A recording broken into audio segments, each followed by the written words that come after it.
to hit record. All right, now we're recording. Here we go. This is our lecture for today on graphing and analyzing scientific data.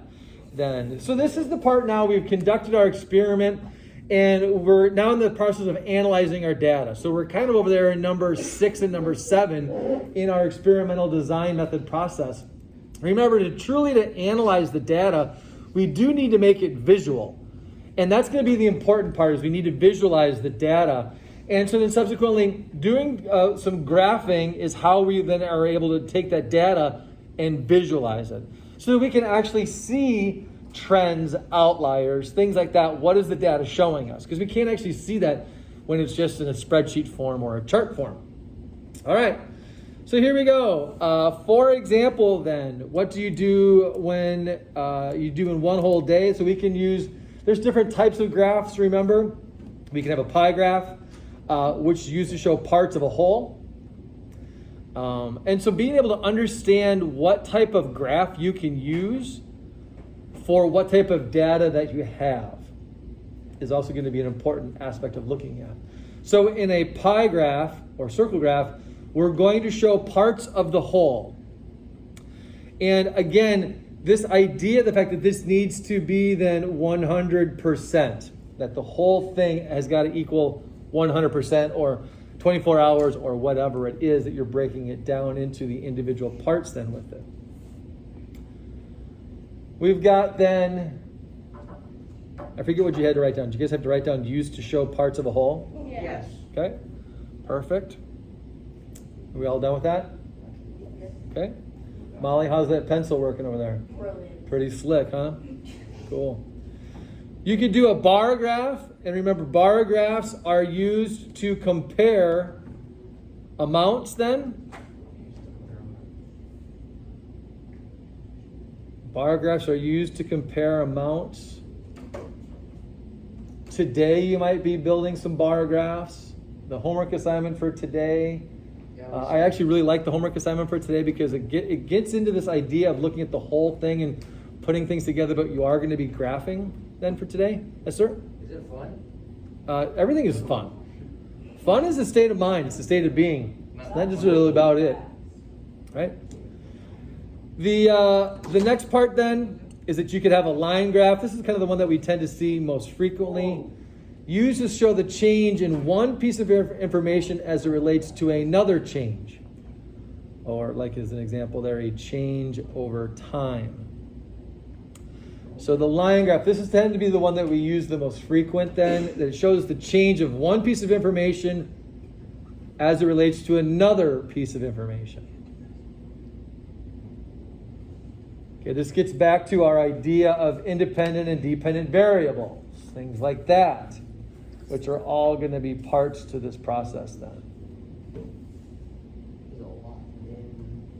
I know, a lot of notes I want you to take on that one, right? You already sweat. You got a sweater. No, I'm a shirt on.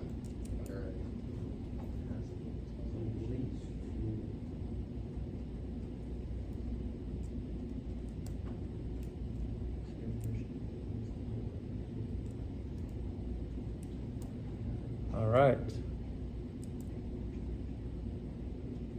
Do we got this one yet? No. All right, I'm done. I'm not. I don't know about that, but yeah. Or, yeah. Change over to Anybody can.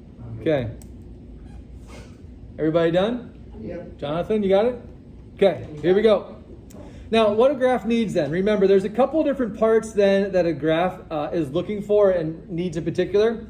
So that both the bar and line graphs have then this idea of a horizontal axis of the x-axis and then the y-axis or the vertical axis, okay?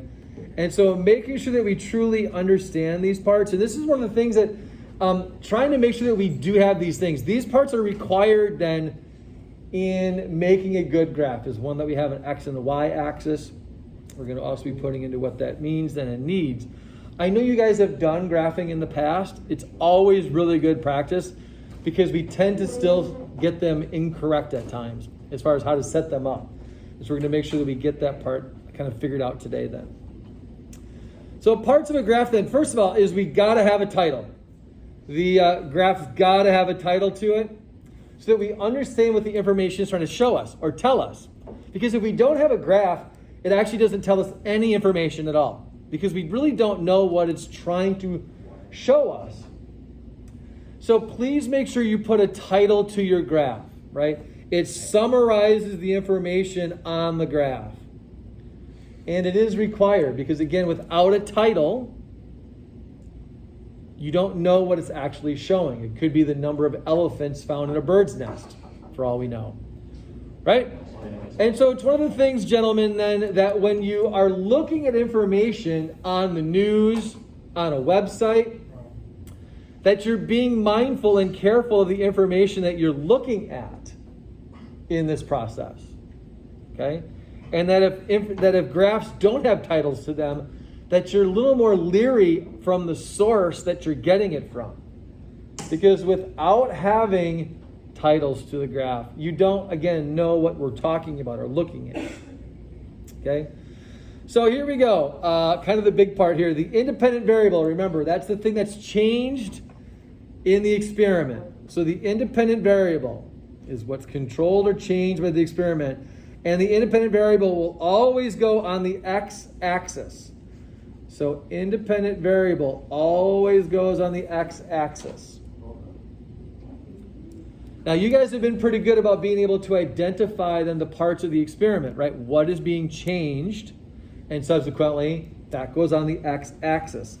We also then must label the units.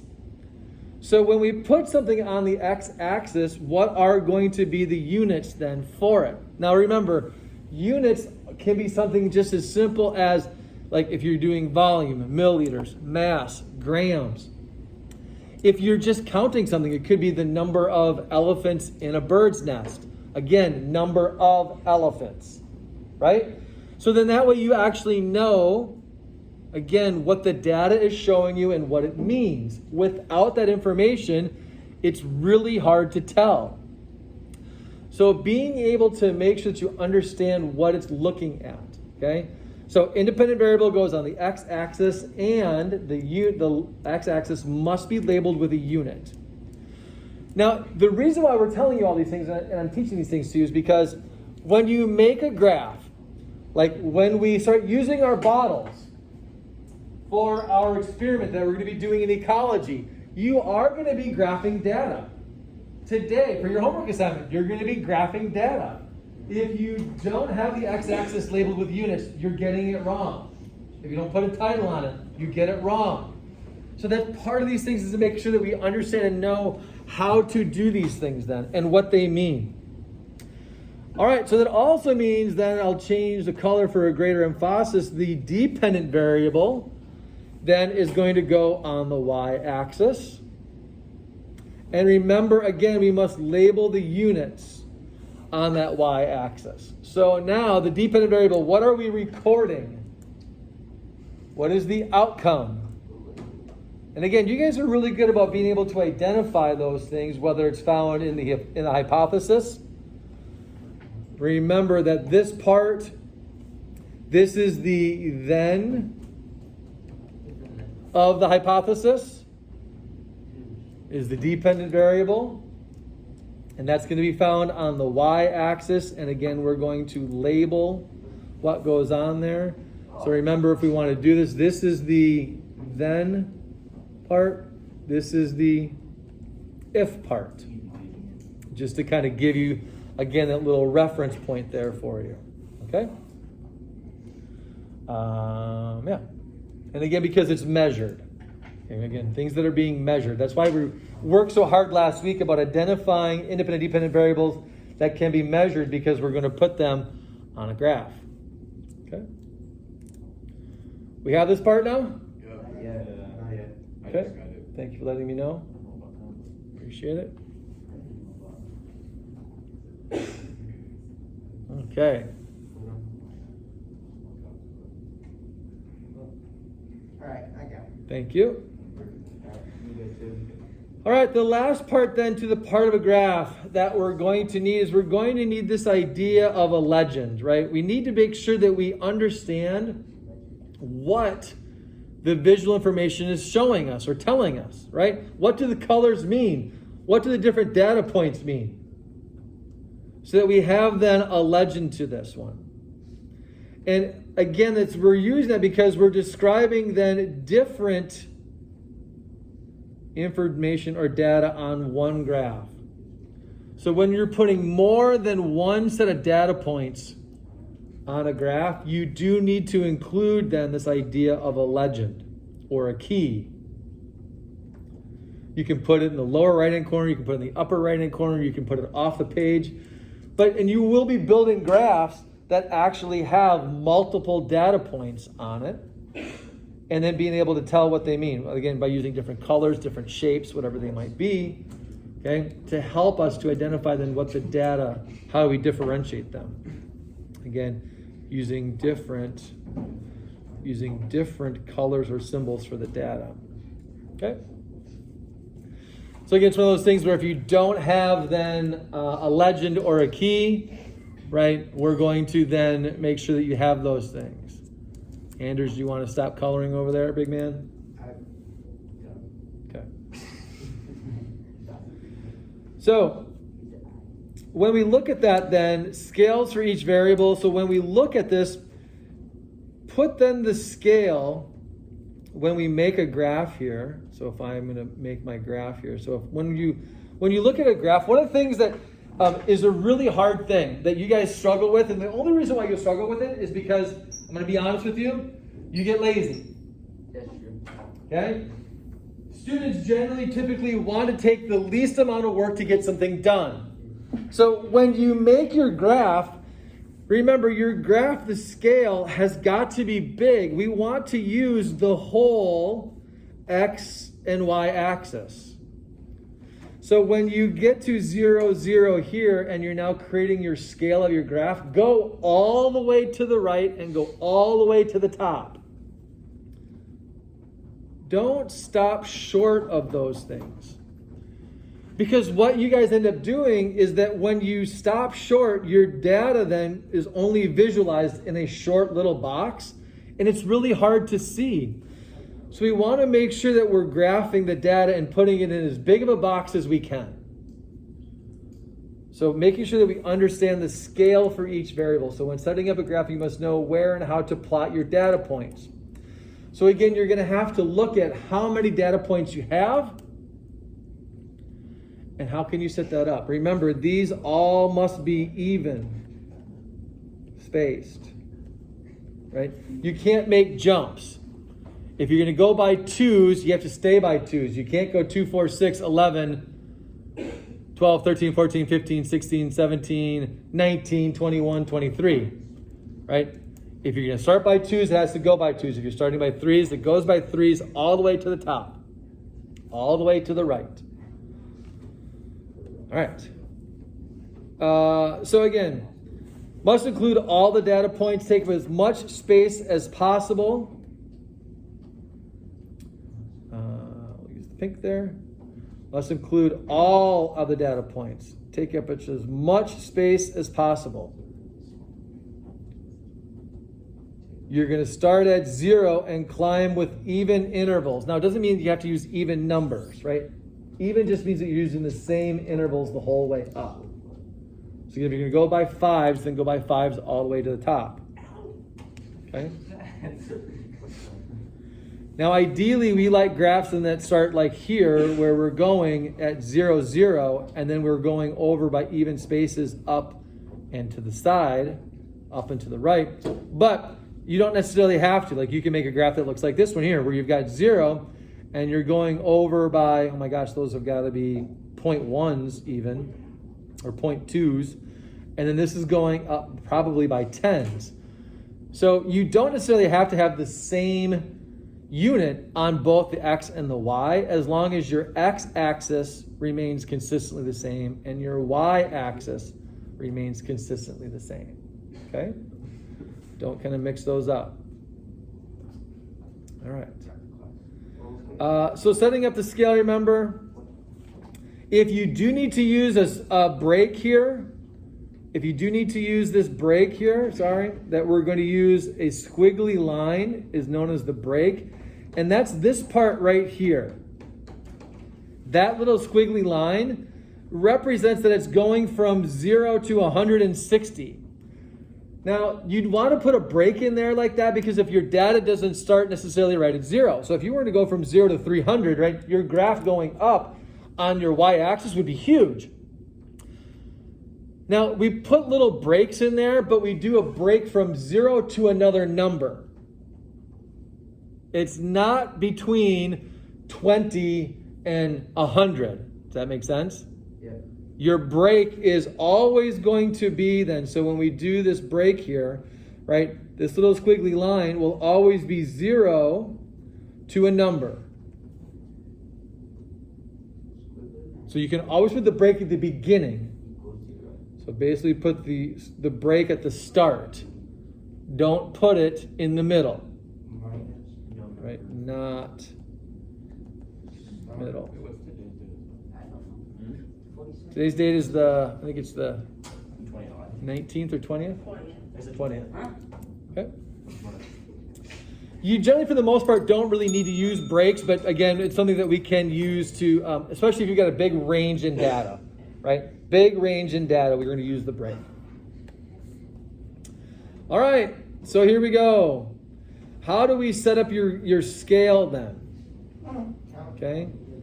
How do you set up your scale? I think there's a lot of things you got to record in this one, right? Okay, I'll let you write those down first. Okay, you put in your parts and then I'll talk.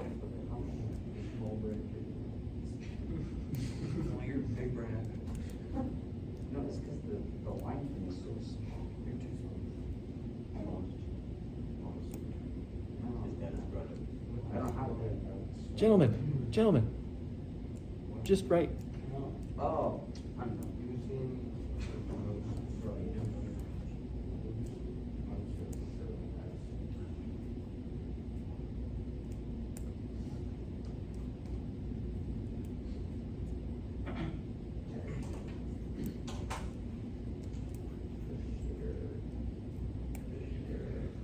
All right, so how do we then determine your scale?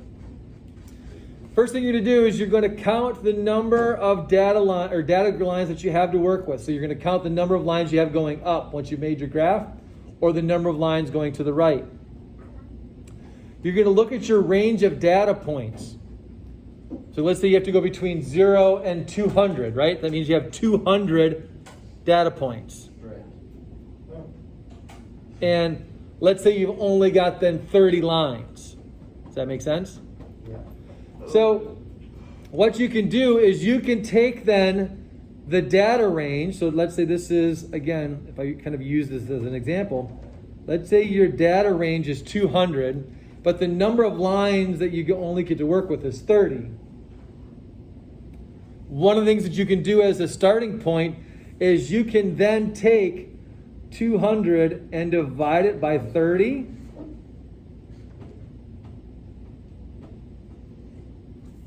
And that gives you your interval lines. Does that make sense?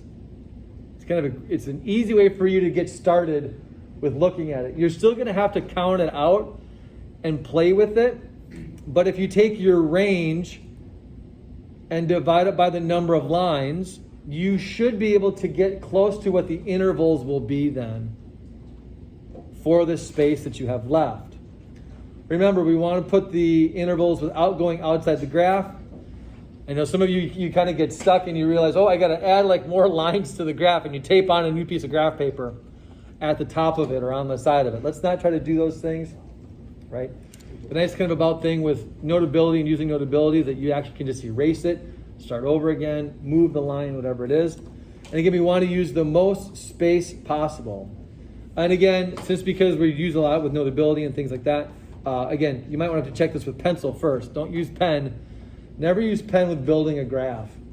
Because more than likely, I had a mistake with that. yeah, more than likely, you're going to be doing a lot of erasing to get it going to make it look good. Okay? All right. Again, remember, always label your X and Y axes with units.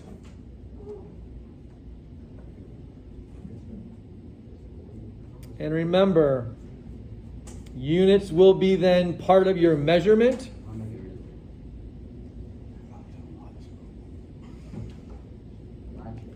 Of your independent and dependent variables.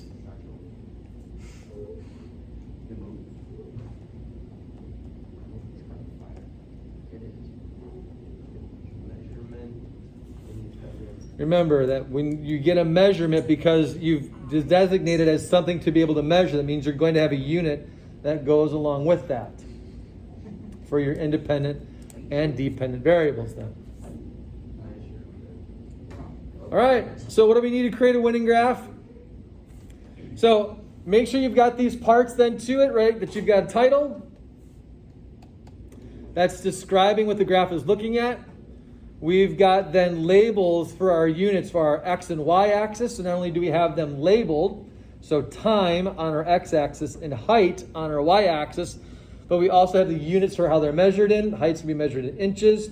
Time will be measured in weeks. We have a scale, so we're going to know that each number is going up by 2 here. Each number going across is by a week. And we then have a key to identify then our symbols, so we know what's going on, so that we can look at this graph and we can now actually can determine information from it. Yeah. Oh, yeah. Thank you. And I think they walked away.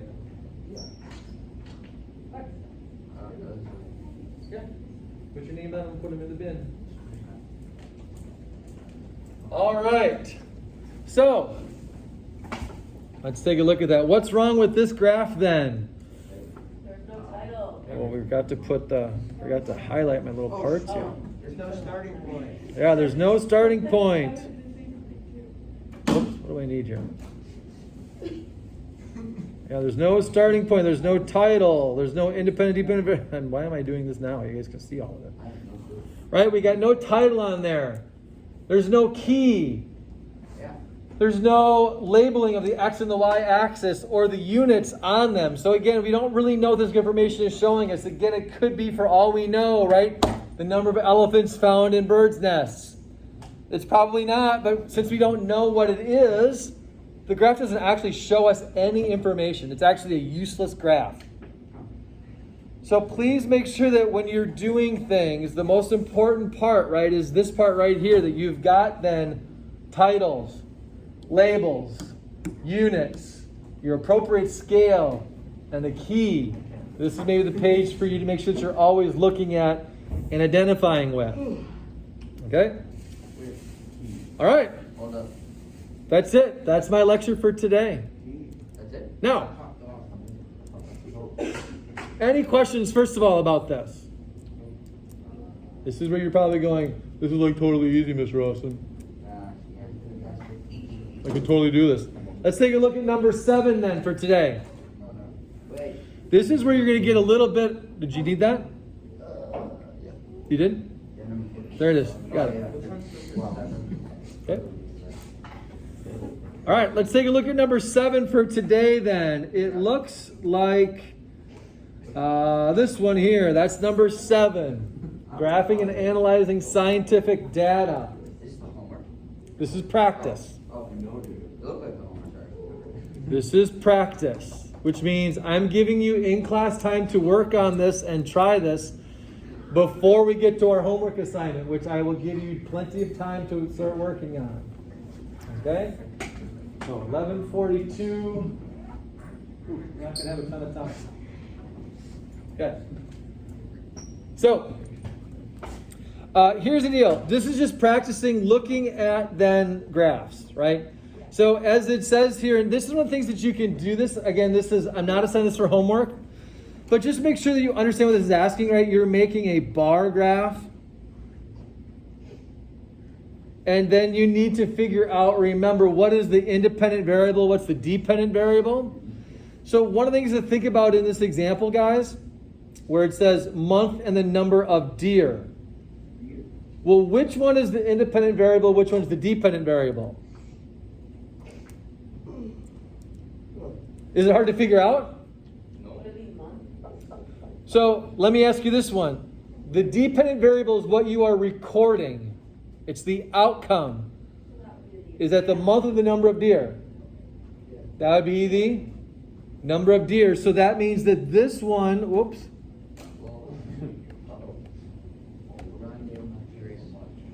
This one is the dependent variable. That means this one is the independent variable. And subsequently then, you should know where to put then your independent and dependent variables, right? Yeah. So the dependent variable goes where again? It goes on the Y. Okay, the dependent variable goes on the Y. And the independent variable goes on the X. Just so that you guys can see that, right? Yeah. So again, this is just a little bit of practice for you. Again, if you're struggling with which one is which, that you're always thinking about the dependent variable, which is the one that you are recording. And that means you can always find the dependent variable first. So the second one, you're making a line graph. Right? And again, between the number of days and the number of bacteria, which one are you recording? Between the number of days and the number of bacteria, which one are you recording as the dependent variable? The bacteria. Number of bacteria, right? So again, you have dependent here, and you have independent here, which means you now know where everything goes, right? So a little bit of practice of these things. Again, we're making a bar graph on this one. And you're kind of seeing the trend. Again, between number of hours and the grade, which one are you recording? You're going to be recording the... Nope, you're going to be recording the number of... It's the grade. So this is the dependent variable. This is the independent variable. You're starting this. For this instance, that's what they're doing, yeah. But for the most part, that's probably what I would do too, yeah. Okay? Also because wouldn't the y-axis always be on the right side and the x-axis always be on the It's not necessarily, which is why I'm trying to get you to think about what are you recording down. Okay. Does that make sense? Yeah. Okay. All right. Last thing then, I want to go through the homework assignment with you because class gets out at 11:42 and I want to make sure you see that then. Okay? So let's go to number 8 then, the homework assignment for today. It says identify experimental or scenario number 1. This starts to put the whole thing together. This is the homework now. This is number 8. This is the thing that's due on Wednesday. What you're doing is this. You're going to be given a scenario. This is an actual scenario done by a real life experiment. Really? They've got then a data set down below. Okay? So it's telling you in different light conditions and the length of the tunnel. Again, which one are you recording down? Length of the tunnel or the conditions of the light? Tunnel. Okay, so if we're doing tunnel length, right? So that this would be the dependent variable.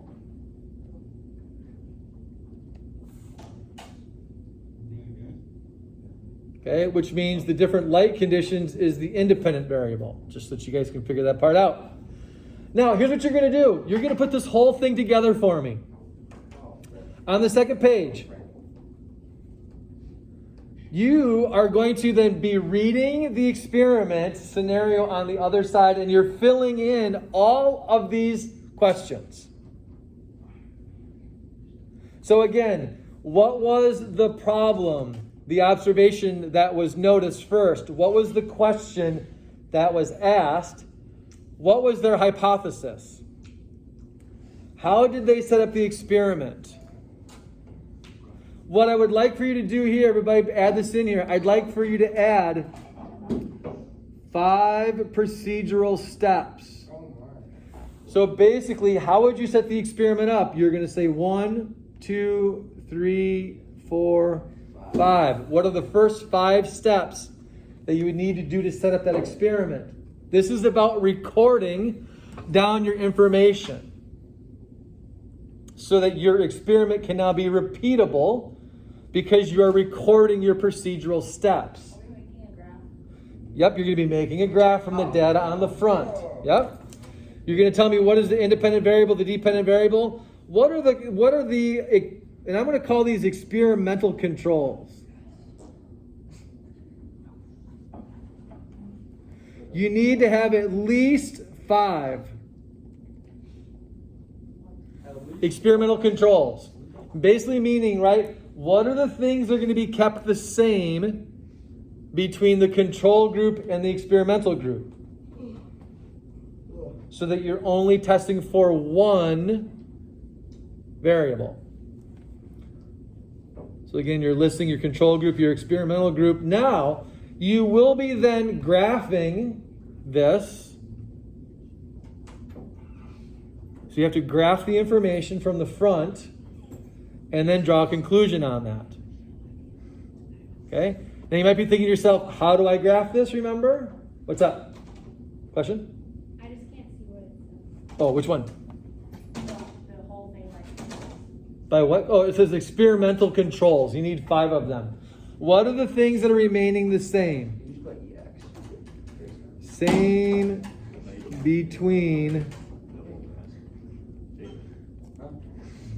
control group and experimental group. Does it say same? Yep, same between the control group and the experimental group. You need 5 of them. What does it say for them? Same between 5 of them. Same between the control group and the experimental group. It's what we call the experimental controls. You need at least 5 of them. Okay? Now remember, how do you get graph paper? You're going to go to the dots or the plus sign. No, the dots. The dots, and you go to paper. And you're going to add in the graph paper. Interruption, staff. We did have a very late bus. The teddy bear bus is just dropping the students at this time. Okay. Thank you. Thank you. So here we go. Now you've got then your graph paper where you can do your graphing right here in Notability. So you go to the 3 dots and you go to paper. And then you can pick your graph paper. That means you can now have graph paper to do your graphing. You can move that paper around, like if you want to put the graph paper number 2nd. Again, remember, just take this and drag it and move it there. And you can now graph from the data that's there. How do I go to Okay. Another thing you can even do to you guys as an example, as something else if you want to do this, here's a quick and easy way to do this too. Use the cut and paste, the lasso feature, and circle it and copy it, and then go to your graph and then paste it. And what you can do is shrink that data piece up, and then you can move that here, and now you can build your graph, and you have your data points there. Does that make sense? So you're not flipping back and forth. A little bit easier to be able to do when you have your graph and your data on one page, and now you can build your graph and put your data into it then. Okay? All right. Any questions?